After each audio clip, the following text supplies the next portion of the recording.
Just sit right back and you will hear a tale of a fateful trip. 4 generations of television viewers, those iconic opening notes and the soothing ballad of the SS Minnow have signified the ultimate in harmless, escapist entertainment. We all know the premise by heart. 7 eccentric characters from wildly different walks of life set out on a 3-hour tour, only to be shipwrecked on an uncharted desert isle. What followed was 98 episodes of bamboo gadgets, coconut cream pies, and the eternal, exasperating frustration of watching the castaways fail to escape. To the casual observer, Gilligan's Island is a brightly colored, candy-coated time capsule of 1960s slapstick comedy, entirely devoid of real-world malice. But beneath the surface of this seemingly innocent sitcom lies a much darker, deeply uncomfortable reflection of mid-century American anxieties, prejudices, and political propaganda. While the show's creator, Sherwood Schwartz, intentionally designed the cast to represent a social microcosm of American society, spanning the working class, the intellectual elite, the glamorous starlet, and the ultra-wealthy, the way this microcosm interacted with the outside world has not aged gracefully. In fact, as modern streaming platforms, syndication networks, and digital archives have curated their libraries for contemporary audiences, several episodes of Gilligan's Island have effectively been banned from television. They are quietly locked away, skipped over in rotation, or heavily edited before broadcast. These are not episodes that feature extreme violence or explicit content. Instead, they are episodes that showcase the rampant racism, geopolitical jingoism, and colonialist fantasies that were entirely permissible and even celebrated on network television just 6 decades ago. When you examine the episodes that have been exiled from modern viewing, it becomes glaringly obvious why they can no longer be shown. The first, and perhaps most blatantly offensive, category of banned episodes revolves around the show's treatment of World War II, specifically its portrayal of Japanese people. By the time Gilligan's Island premiered in 1964, World War II had been over for nearly 2 decades. The civil rights movement was in full swing, and the television industry was slowly being forced to reckon with its history of racial stereotyping. Yet, Gilligan's Island stubbornly clung to the most horrific, dehumanizing propaganda tropes of the 1940s. The most glaring example of this is the second season episode, So Sorry, My Island Now. In this episode, a Japanese submarine crew, still fighting the war, apparently unaware that Emperor Hirohito surrendered 20 years prior, runs aground on the castaways' island. What follows is not a clever satire of forgotten soldiers or a poignant look at the lingering trauma of war. Instead, it is a 25-minute parade of grotesque racial caricatures. The Japanese sailors are depicted with thick, taped-up glasses, grotesquely bucked teeth, and a heavily exaggerated, subservient so accent. They bow obsessively, speak in broken, childlike English, and are portrayed as fundamentally foolish and cowardly compared to the brave, resourceful Americans. The decision to use these specific visual and auditory stereotypes in 1966 is baffling from a modern perspective, but it speaks to a very specific cultural friction of the era.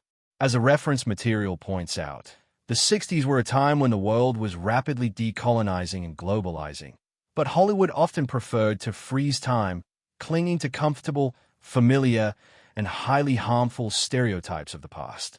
The character actors hired for these roles, most notably Vito Scotti, who frequently donned yellow-face makeup to play various Asian caricatures on the show, were not portraying human beings. They were portraying living propaganda posters. The Japanese sailor was a walking collection of wartime anxieties, reduced to a collection of physical tics and stereotypical mannerisms. Today, So Sorry, My Island Now is virtually unairable. It is banned not just because it is offensive to Japanese Americans and Asian communities, but because it exposes the sheer laziness and cruelty of mid-century television writing. The episode relies entirely on the audience's inherent fear of the foreign other, a fear that had been deliberately engineered by the American government during the war to dehumanize the enemy. To laugh at this episode in 1966 meant laughing at the literal dehumanization of an entire race. Modern networks recognize that broadcasting this episode today would be an unforgivable endorsement of yellowface and wartime racism. It is a stark reminder that the innocence of 60s television almost always came at the direct expense of non-white people. But the show's blatant racism was not solely directed at geopolitical enemies.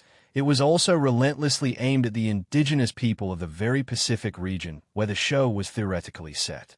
This brings us to the second category of episodes that have been permanently stranded on the cutting room floor, those dealing with the show's terrifying and stereotypical portrayals of Pacific Islanders.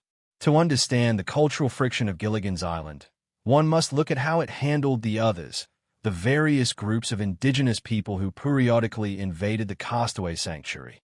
The most notorious of these episodes is Waiting for Watubi from the second season. In this storyline, the castaways discover an ancient tiki idol and a cursed cave. Through a series of ridiculous events, Gilligan becomes convinced that he has been turned into a zombie by the spirit of Watubi, a fictional native deity.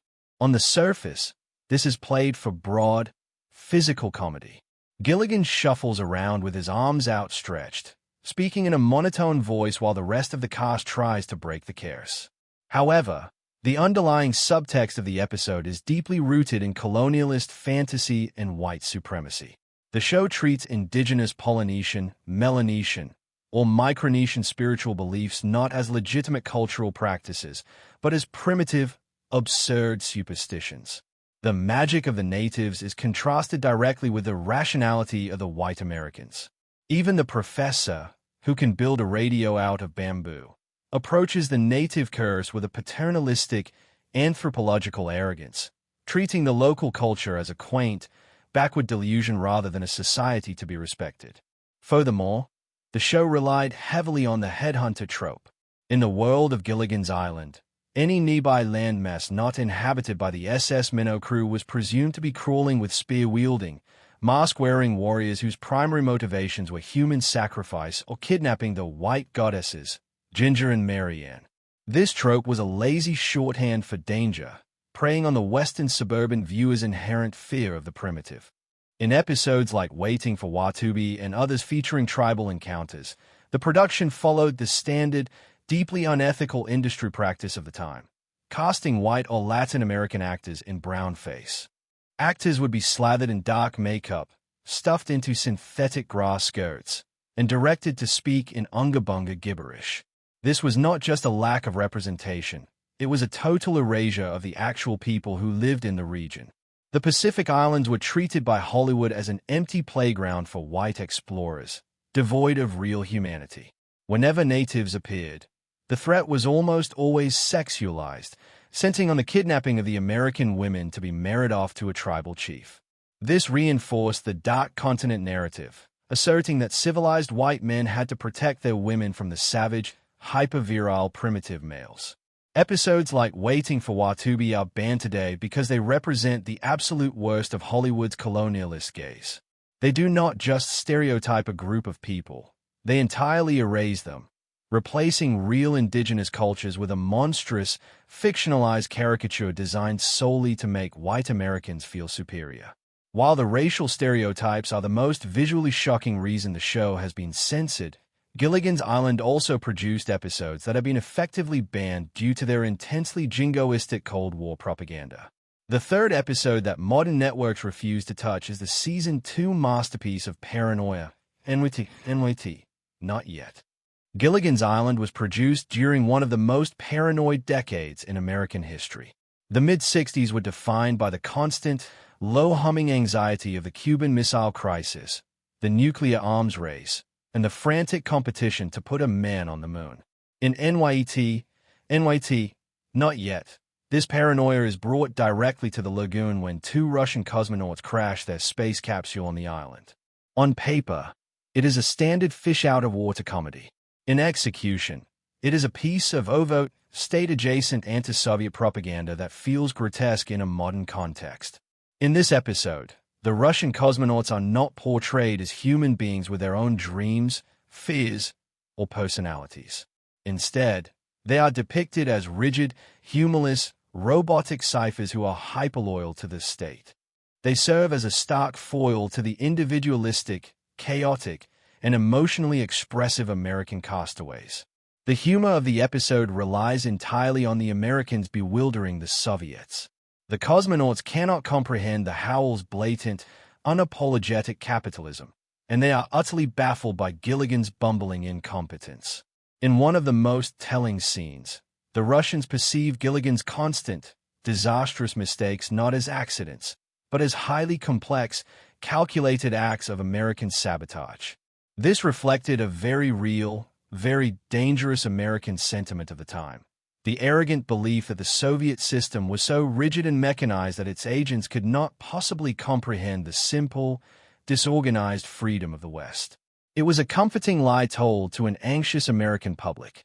By reducing the Soviets to unfeeling machines, the show stripped them of their humanity, making it easier to root against them. The space race was not just a scientific endeavor in the 60s. It was a battle for the soul of the world, and television shows like Gilligan's Island were drafted into the cultural fight. Today, NYET, not yet is skipped in syndication not because it features racial slurs, but because its worldview is entirely toxic. The binary good versus evil narrative it pushes feels childish and historically dishonest. We now know the human cost of the Cold War on both sides of the Iron Curtain. We know that Soviet cosmonauts were highly intelligent,